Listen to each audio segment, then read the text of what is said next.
नमस्ते दोस्तों, आज मैं आपके लिए स्वर्ग और नर्क की कहानी लेकर आई हूँ। आप सब तो जानते ही हैं कि स्वर्ग में सब सुख मिलते हैं और नर्क में बहुत कष्ट उठाना पड़ता है। ये कहानी इसी से संबंधित है।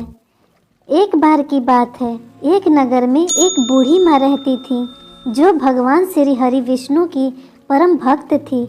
वो हर समय श्री हरि का नाम जपा करती। उन्होंने अपने जीवन काल में बहुत अच्छे कर्म किए थे। एक दिन वो चल बसी। उन्हें ले जाने स्वयं यमराज आए। उन्हें देखकर बूढ़ी माँ ने उनसे पूछा, मैं स्वर्ग जाऊंगी या नर्क जाऊंगी? इस पर यमराज ने उत्तर दिया, आपने अपने जीवन में बहुत अच्छे कर्म किए हैं, इसलिए स्वर्ग या नर्क में न ले जाकर आपको सीधे बैकुंठ ले जाऊंगा।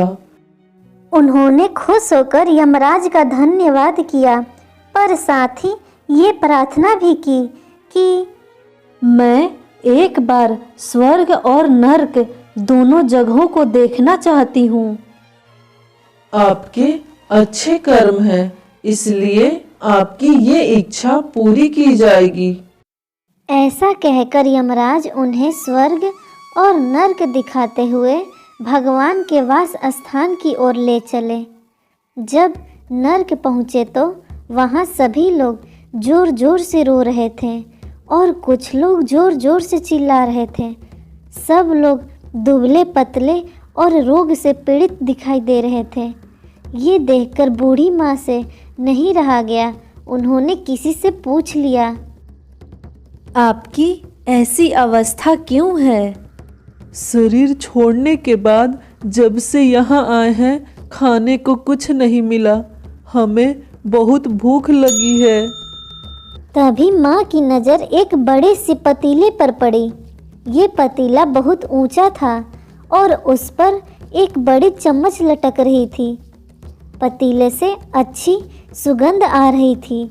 बूढ़ी माँ के पूछने पर आदमी बोला, ये पतीला बहुत ही स्वादिष्ट खीर से भरा है, पर हम इसे खा नहीं सकते क्योंकि ये बहुत ऊंचा है। हम में से कोई भी वहाँ नहीं पहुँच सकता। ये सुनकर बूढ़ी माँ दुखी हो गई। उसने सोचा, भोजन होते हुए भी ये लोग भूख से तड़प रहे हैं। शायद ईश्वर ने उन्हें यही दंड दिया है। यमराज अब बूढ़ी माँ को स्वर्ग की ओर ले चले। स्वर्ग में सबके हंसने और खिलखिलाने की आवाज़ सुनाई पड़ी। उन्हें खुश देखकर बूढ़ी माँ भी खुश हो गई। वहाँ भी उन्हें नर्क की तरह ऊंचा पतीला दिखाई दिया। उसके ऊपर भी एक बड़ी चम्मच लटक रही थी। बूढ़ी माँ ने पूछा, इसमें क्या है? स्वर्ग के लोग बोले, इसमें बहुत ही स्वादिष्ट खीर है। बूढ़ी माँ हैरान होकर बोली, इतने ऊंचे पतीले की खीर तक आप पहुंच नहीं पाते होंगे, फिर खीर कैसे खाते हैं?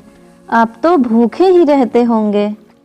पतीला ऊंचा है तो क्या हुआ, यहाँ बहुत से पेड़ हैं जिनकी लकड़ियाँ सबने मिलकर काटी और एक लंबी सीढ़ी बना ली। सीढ़ी पर चढ़कर पतीले तक पहुंच जाते हैं और भर पेट खीर खा लेते हैं। ये सुनकर बूढ़ी माँ ने मुस्कुराकर यमराज की ओर देखा और कहा, प्रभु ने स्वर्ग और नर्क मनुष्य के हाथों में सौंप रखा है। वो अपनी इच्छा से स्वर्ग और नर्क बना सकते हैं। प्रभु के लिए सब मनुष्य समान है। वो किसी में अंतर नहीं करते हैं। उन्होंने सबको एक समान परिस्थिति में डाला है। नर्क में भी पेड़ है, पर वो लोग आलस के कारण मेहनत नहीं करते और खीर नहीं खा सकते, इसलिए भूखे रह जाते हैं। ये ईश्वर का बनाया गया नियम है। जो कर्म करेगा उसको मीठा फल मिलेगा। यदि वो स्वर्ग की इच्छा का त्याग कर दे और नर्क का डर मन से निकाल दे और कर्म मार्ग पर चले तो प्रभु सदैव उसकी रक्षा करते हैं और कर्म का मीठा फल भी देते हैं। तो दोस्तों, आपको ये कहानी कैसी लगी हमें कमेंट करके ज़रूर बताएं। ऐसी और भी कहानियाँ सुनने के लिए हमारे चैनल को सब्सक्राइब करना न भूलें। धन्यवाद।